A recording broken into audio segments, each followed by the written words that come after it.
The wind slid through the pines like a whispering breath, carrying with it the faintest scent of something sweet and wrong. Marcus pulled his coat tighter around him as he followed the path, flashlight beam trembling slightly in his grip. A missing hiker, that's all it was supposed to be. Routine, but the report had come with a detail that left an uneasy hollow in his chest. Balloons, red ones, tied to branches deep within the forest. The kind of thing that didn't belong out here. He found the first one not far from the station, knotted to a low branch, just off the trail. Its surface glistened wet under the pale moonlight. Marcus knelt beside it, running his fingers along the string. No footprints, no sign of anyone nearby, yet the balloon swayed ever so slightly, as if someone had just stepped away. He glanced around, eyes trailing along the trees that stood like rows of thin, silent watchers.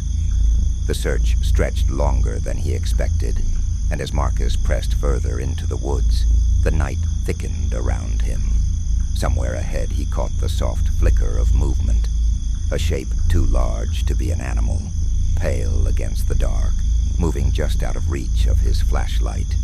He called out, but his voice faded fast, swallowed by the woods without echo. When he took a step forward, another balloon bobbed into view, tied lower this time, just above his knees. His radio crackled, but no voice followed, only static hissing faintly in his ear. He turned the dial, tapping the side, but the sound persisted, a rhythmic pulse hidden beneath the static, like the faint lilt of laughter slowed to an unnatural drawl. Marcus hesitated, sweat cooling on his back. Something crunched behind him. When he spun around, there was nothing, but another balloon swayed just 10 feet away. He moved faster now, the forest pressing closer on either side.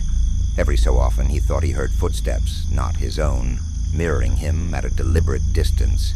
He told himself it was just the woods playing tricks. But then he saw the figure again, half shrouded in shadow, standing perfectly still between two trees. The faintest glint of white around its face, a hollow black smear where its mouth should be. And then, the figure sank slowly out of sight, crouching until it vanished beneath the underbrush. Marcus's pulse hammered. He circled wide, trying to keep his steps quiet, though every crunch of twigs underfoot seemed deafening. The forest felt endless, unfamiliar now despite years of working these trails. Another balloon drifted across his path, but this one wasn't tied to anything. It rose slowly, disappearing into the branches above as if pulled by an unseen hand. He caught sight of the station's lights, far in the distance, faint between the trees, and forced his legs to move faster. The path ahead narrowed, twisting along the ridge. His radio crackled again, but this time a voice slipped through, soft, drawn out, dragging over the syllables. It said his name, just once, like someone was testing the shape of it. Marcus broke into a run. The station lights flickered closer. His boots hit the gravel near the clearing, but when he glanced back, he saw them, balloons, dozens of them, tied to the branches just behind him, quivering softly in the breeze. They hadn't been there moments ago. The door of the station creaked as he shoved it open, locking it behind him. His breath came shallow, heart knocking in his ribs. Through the window, the woods lay still and dark, but at the very edge of the tree line, he saw a pale hand reach out and pull one last balloon down out of the branches, gently, like a promise, yet to be fulfilled.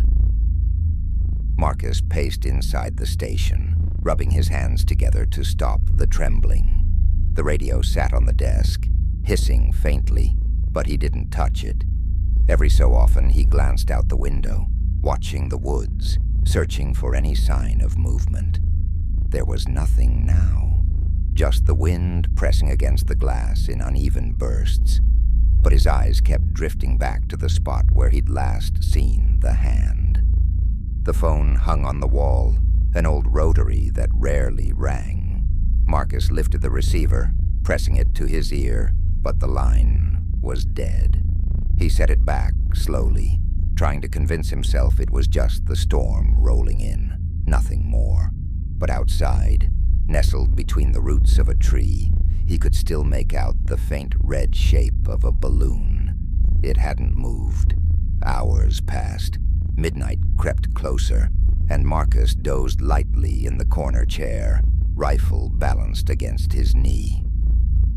He woke suddenly, a soft thump echoing from the porch. His heart lurched as he sat up straight, hand gripping the rifle. The thump came again, slower this time, like something heavy was being dragged across the wood. He forced himself to rise, approaching the door as quietly as possible. His fingers curled around the handle, but he didn't open it. He listened. The dragging stopped. In the silence that followed, he heard breathing, slow, steady, just on the other side of the door. Marcus held his breath, waiting, rifle raised. He stayed like that for minutes, unmoving. Then something pressed against the window. He caught it in his peripheral vision, a pale face pressed flat against the glass, distorted by the foggy surface.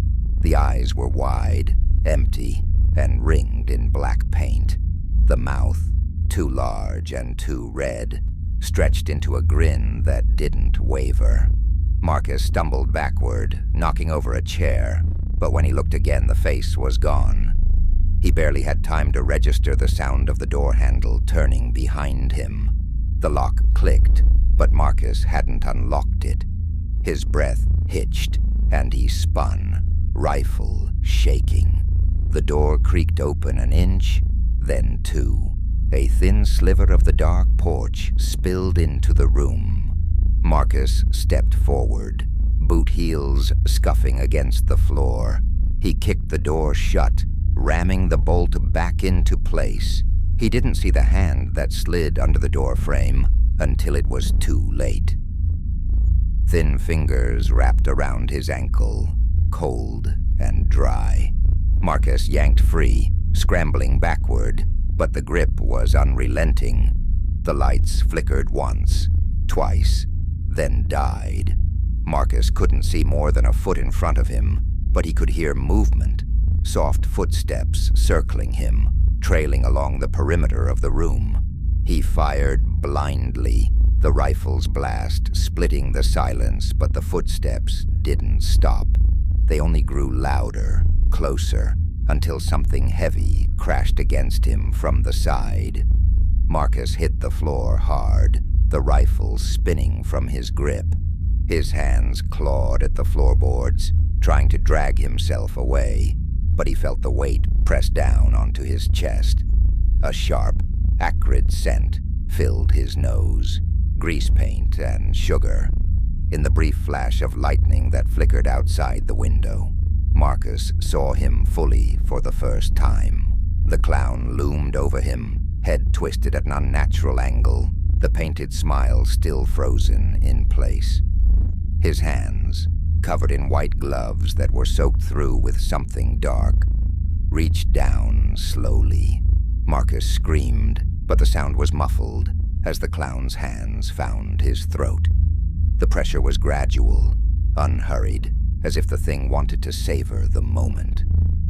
The last thing Marcus saw before the light faded from his eyes was the balloon floating gently toward the ceiling, turning in slow, lazy circles, like it had all the time in the world. The clown knelt beside Marcus's lifeless body, head lolling as if fascinated by the stillness. His eyes, ringed in black, stayed fixed on the pale face. Slowly, his painted lips peeled open, and a low, bubbling laugh began to rise from his throat. It started soft, almost childlike, but swelled into something high-pitched and broken, echoing off the wooden walls of the station. The sound stretched on, even as the wind outside died down, and the forest fell into silence, leaving only the laughter to fill the empty, hollow night.